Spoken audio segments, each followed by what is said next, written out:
guys? So I'm gonna start a new series and it's going to be all about gut health.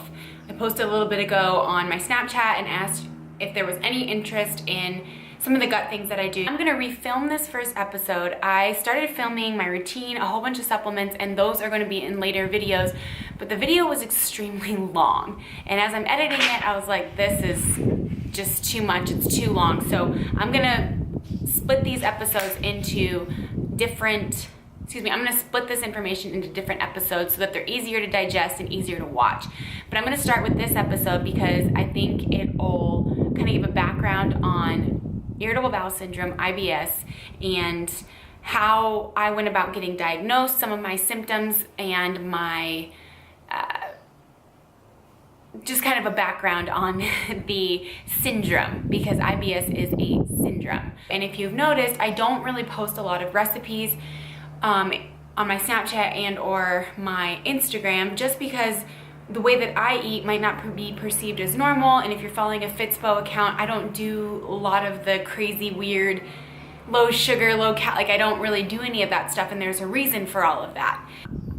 People ask me all the time, how did you know that you had IBS? How did you get diagnosed? Well, irritable bowel syndrome is just that. It is a syndrome. So it's a series of symptoms that can vary from person to person. And so when you go about getting diagnosed, basically what you do is you go into a doctor, you tell them your symptoms, tell them how you're feeling, and then what they do is go through a series of tests, kind of like a process of elimination on certain diseases that it could be. So basically a doctor is able to diagnose you with IBS after your symptoms have been ruled out with other possible causes. And these are things like celiac disease, colitis, Crohn's disease, any of these other inflammable bowel diseases, IBD. And these are a lot of autoimmune disorders. And so after all of those tests come back negative and you still are experiencing these symptoms, the doctor will diagnose you with IBS. And the symptoms, again, will vary from person to person. So that's kind of how I went about getting diagnosed. And IBS is actually an extremely prevalent, very common syndrome. It's estimated that anywhere from 25 to 45 million adults in the United States alone, so that's like 8 to 15% of adults have IBS. So of those 8 to 15% of adults, only 5 or 7% of those actually get diagnosed and actually know that they are suffering from IBS, because the cause of IBS isn't exactly known. Some doctors and scientists estimate that it's a miscommunication between your gut and your brain. And so this communication actually results in spasms in your digestional tract and your GI tract. And these spasms can be in the form of like sharp pains, and they can actually speed along your digestion process. They can actually speed up bowel movements, which result in diarrhea, or they can slow them down, resulting in constipation and or bloating. So again, there's a couple different categories of IBS, I want to say. You'll see IBS-D, which is irritable bowel syndrome with diarrhea, IBS-C, irritable bowel syndrome with constipation, and then IBS-M, which is they're calling irritable bowel syndrome mixed, which is diarrhea with constipation-like symptoms. So when you go about getting diagnosed with IBS, when they put you under a microscope and look at your insides, IBS patients don't exhibit any sort of abnormalities in their intestines. So it's hard to diagnose that, yeah, you have, this or that, or you have some bacteria, or it's really hard to differentiate. And for that reason, a lot of people that know somebody with IBS, or maybe if you are watching this and you have IBS, you might hear people say, it's all in your head. My husband, it's all in your head. You're making this up. Because there's no, from a scientific standpoint, there's nothing wrong with you. But if you suffer with IBS, you know that something is not right. You suffer from bloating, pain, gas, diarrhea, constipation, or bowel movement patterns will change. You might experience constipation one day, and then the next day you are full-blown loose diarrhea. So it can vary up and down. You also might experience some mucus in your stools. I'm going to stop right now. This is going to get a little graphic, but this is irritable bowel syndrome. What are we talking about?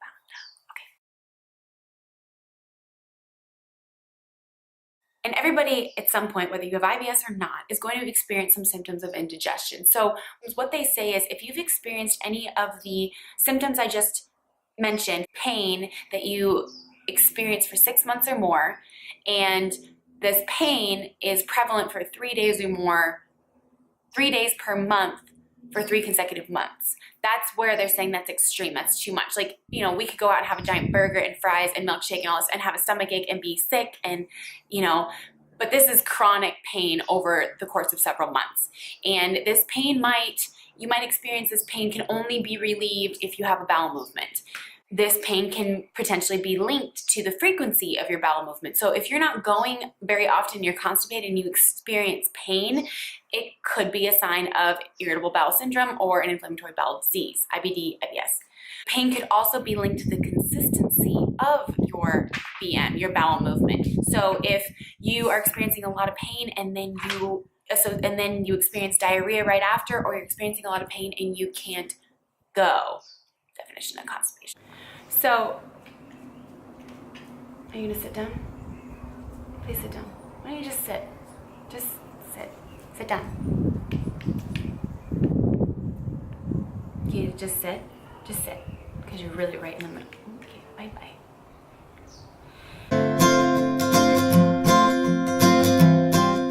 Basically, I want to talk a little bit about how I was diagnosed and what I finally did about it. So, if you're like me, you don't like going to the doctor. You don't like going to the doctor. And I've talked about this, I'm gonna just briefly touch on this, but I developed an eating disorder in my late teen years. And so I restricted a lot. I restricted a lot of food. And then when I finally went to seek outpatient treatment, I was put on a calorie controlled diet, and it didn't have anything to do with protein, carbs, and fats. It was just trying to get in enough calories to gain weight.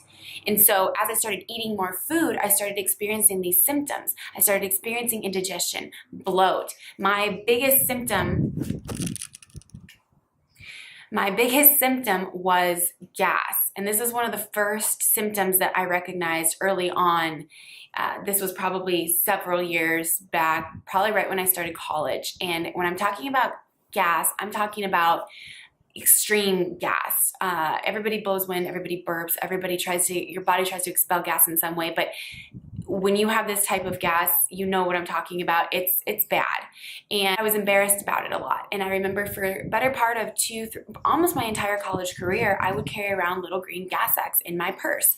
And that was my way of band-aiding my symptoms. Every time I ate, everything I did, I always took gas sacks as a preventative measure because I knew my stomach was going to act up. And at that point, I knew something was wrong, but I guess I was ashamed and embarrassed because I had associated it with not eating enough, for restricting for years. I assumed that I had just done irreparable damage to my gut lining, which can happen with an eating disorder.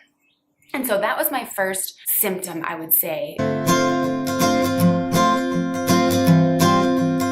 The second one was bloating, extreme bloating. And when I say extreme bloating, I mean like distension, to the point you might feel bloating around your period, but this was like rock hard to the point where visibly I looked distended.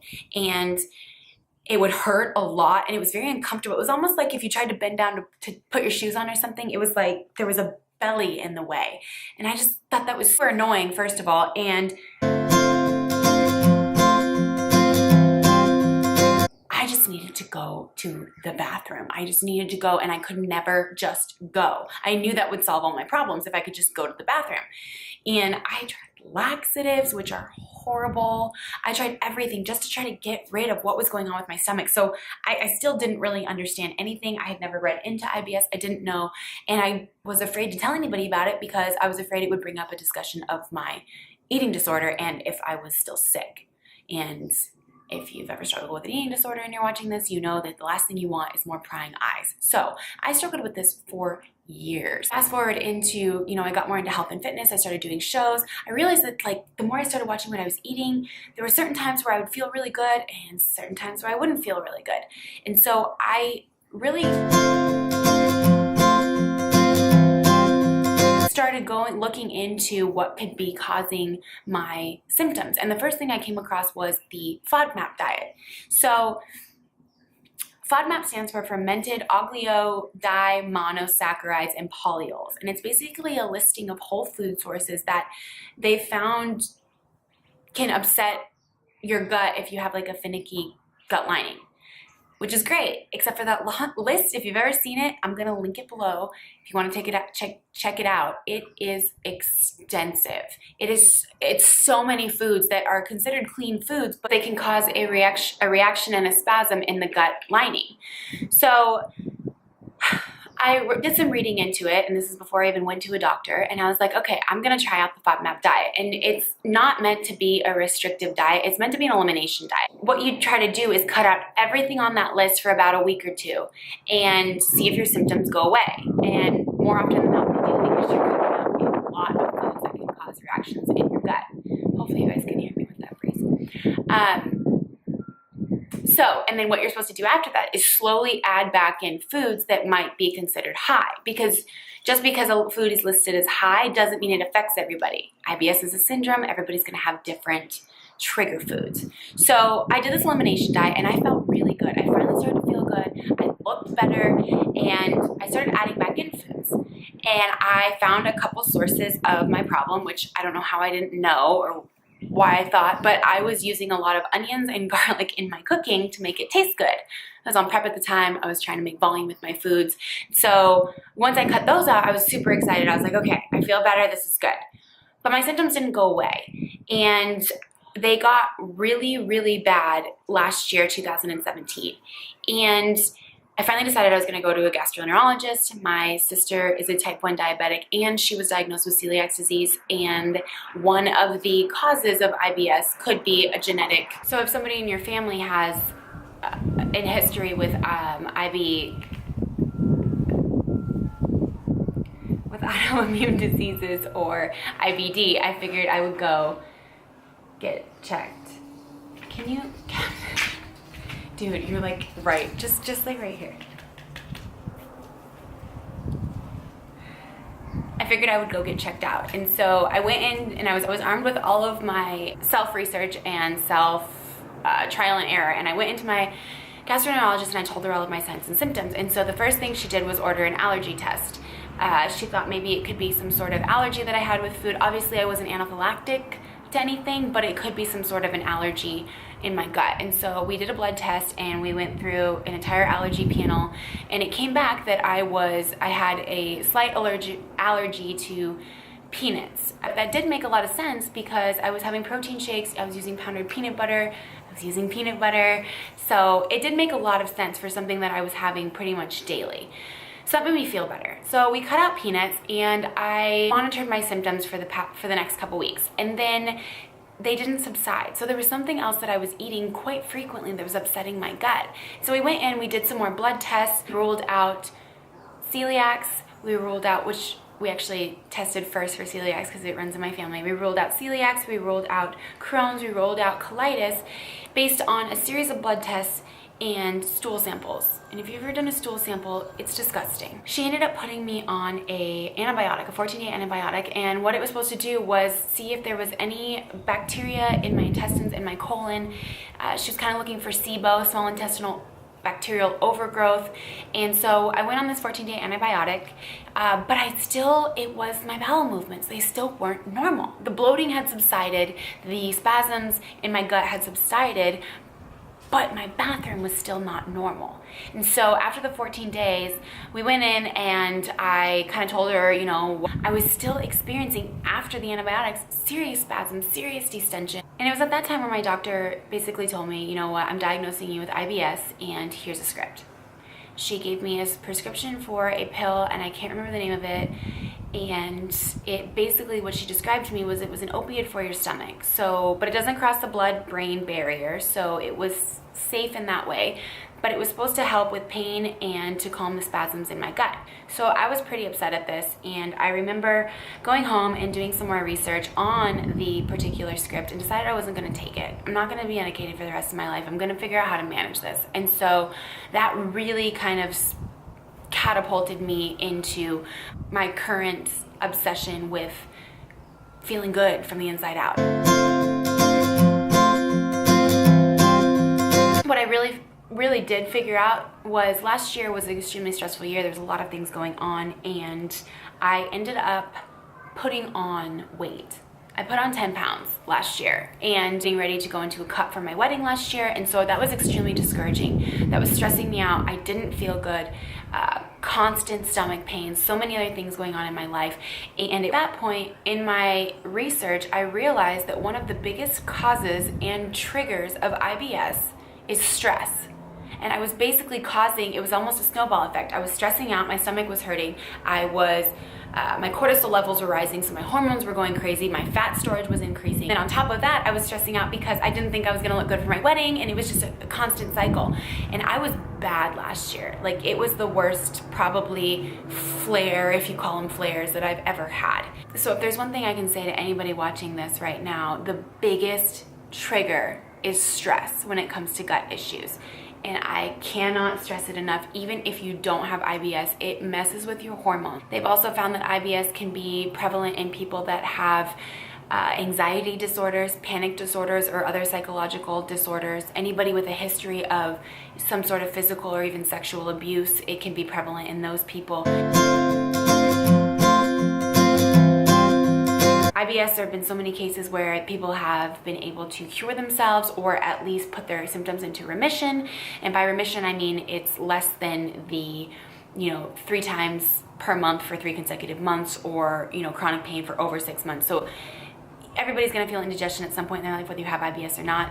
Mine right now is probably still like on a weekly basis where I don't feel good, so I'm still trying to figure it out. But I have been able to successfully manage my symptoms. And again, I start with stress. Exercise has been huge for me. There's a series of supplements that I've been using that have really helped me out managing my diet. So this series is going to go more into the diet aspect of things, certain supplements I'm using, foods that I'm incorporating. And I don't want to talk too much about this here because this is already pretty long. But if you're wondering, I'm going to put this out on the internet now, but my symptoms kind of range in between. I have mixed symptoms. So I suffer from both sides of the spectrum, and it just really depends on my diet and my lifestyle too. Again, I'm going to say it one more time. Stress is my biggest trigger, as I'm sure it is for a lot of you guys. And it's really discouraging too when you're somebody that's in the fitness industry and you're showing your body, you're showing your progress, you're talking about feeling good. It has been really discouraging, but it's something that I've been wanting to share with you guys because I feel like just like when I shared my eating disorder, it might help more people than cause embarrassment on my part by sharing it. If you've been experiencing the symptoms for quite some time, it might be time for you to go into the doctor and at least have some tests run to rule out what it may or may not be. There is no cure for IBS, but there is a way to manage it based on your symptoms, and I'm hoping through these series of videos that you'll be able to take something away and implement into your daily routine to hopefully find some relief, because if there's anybody that understands what you're going through, it's me. And it affects every part of my life if my gut is out of balance. And I'm talking from energy, from your mood, from your confidence, from your sex drive. They say that your gut is your second brain, and it really is. And I have dedicated myself, and that was 10 months ago. I was told that, here's a pill. And I basically said no. So that's the first video, and I hope you guys stay tuned for the rest. I actually filmed the first 4, including this one already. So you'll see some of the routines. And then please, if you have specific questions or other things that you want to see or clarification on, please leave them in the comment section below, and I will continue to make videos as long as there's still interest. So thanks guys, and I'll see you in episode 2. And we're gonna go over my morning routine to start.